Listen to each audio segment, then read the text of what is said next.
and welcome back to my channel. It's Ashley here, and in today's video I'm going to be sharing how I did this DIY fireplace hearth bench that is removable. So this is our before fireplace, which I'm redoing the whole thing by the way, but in the meantime our girls run around all the time, and for my sanity I needed a solution, so here I am sharing what I did. So let's start.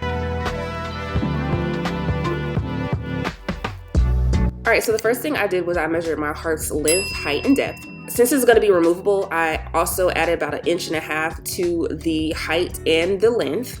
So of course I gathered my materials, so I'm using 2x2s for the frame, and then I also used a 1/2 inch thick piece of plywood.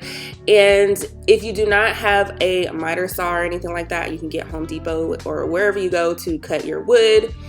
So now I'm just marking where I need to cut these, and then I am going to be cutting all of the pieces. So for my fireplace, I only literally needed 4 of the 2x2s that were 8 feet long.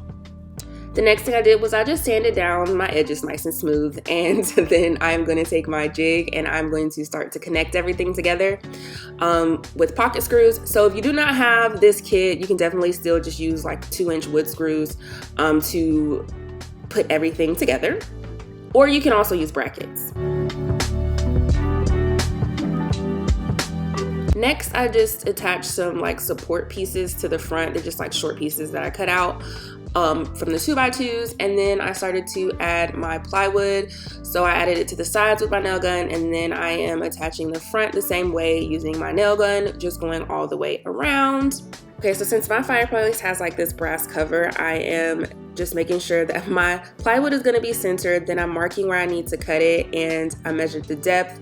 I'm marking that right here, and then I'm just going to cut out this little piece so I'll have this notch so that it'll fit a little bit more flush onto the fireplace. And I also did that for the frame too. So yeah, I basically did the same thing. I measured out where I needed to cut it, and then I used my jigsaw to cut that for the frame part.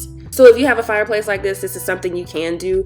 You don't have to, but I thought it would just look more aesthetically pleasing to have it pushed up against the fireplace cover.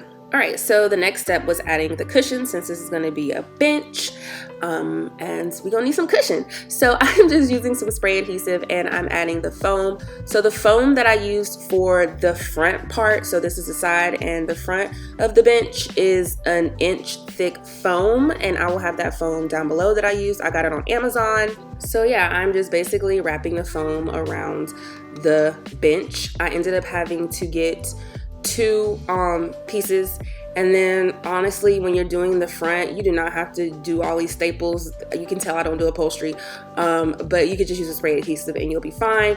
The thing that saved me was this batten, because it covered up where I had all those staples. So anyways, again, I'm just pulling it, and I'm just kind of like stapling it to the back. Again, you don't even have to do this part. You can just use some spray adhesive and attach it that way. So once I was finished with the base part, I'm now doing the top. So for the top, the foam that I used was a 2-inch thick foam. If you have an electric knife, oh my gosh, that is something that you're gonna want to use, because using these scissors was a headache. So I'm just cutting out the shape of my top, of course, and then I'm going to again wrap this in batten, and like I said, all you gotta do is spray that adhesive on there and then just like stick it on there, boom boom, and then cut out the excess that you do not need. Alright, so after I got the batten all cut out for my top, now I'm going to add my fabric. So this fabric I got from Joann's. If I can figure out which one this is, I will definitely have it down below for you, but it's just like a cream color, nice canvas fabric. I honestly probably should have used the vinyl, but I didn't. I'm using this because I thought it was nice. It's nice. So before I put it on there, I am just ironing it.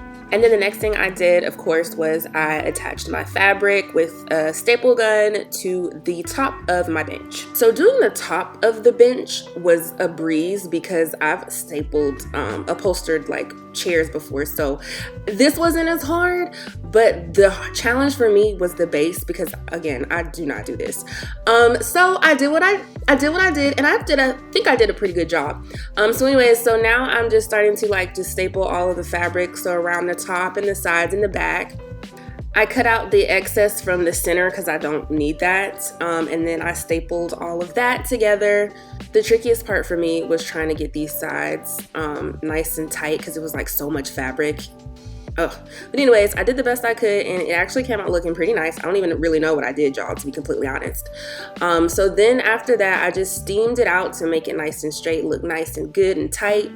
And then the sides here were a little bit too bumpy for me, so what I did was I just took another piece of fabric that I had extra of, and I just added that on top to smooth it out. So the last thing I did was I added this trim. I didn't even fully attach it on here because I just wanted to make sure, you know, I wanted it on there. So you can add trim, you don't have to add trim. The best part is though that this is removable, so I can take this away from my fireplace, we can use the fireplace, and we can place it back. It's just a really good way to kid-proof, baby-proof your fireplace, especially if you have those stone and brick fireplaces. The girls love this, they like to just lounge on it. It's extra seating. I will have the plans for this down below so you can download those. But again, I love my bench. I hope you guys do too. Thanks for watching, and I will see y'all in my next one. Bye.